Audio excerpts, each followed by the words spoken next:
about your boyfriend. But he dumped me. Drew was CIA. I'm sorry, what? Some bad people are after me.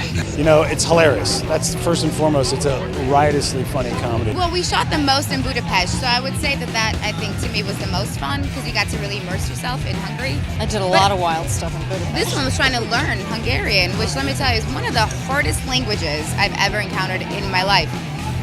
And I did not learn it. Why is this happening? I don't know, because you dated a spy. It's interesting. They're both completely different people. I mean, they're obviously very unique. Mila's just kind of very all over the place, brash, sort of saucy. Kate is kind of like almost studious about the way she approaches comedy. She's constantly scribbling on her script to make like different lines, funnier lines, you know, whereas Mila's sort of more improvisational. You know how to change a gear? What's a gear? It's an action comedy. You kind of go like, well, I hope the comedy's great, and I'm sure they're going to phone in the action a little bit. This one doesn't do that at all. Like we had a stunt coordinator who was, you know, from the Bond films and the Bourne movies, and he really like went for broke.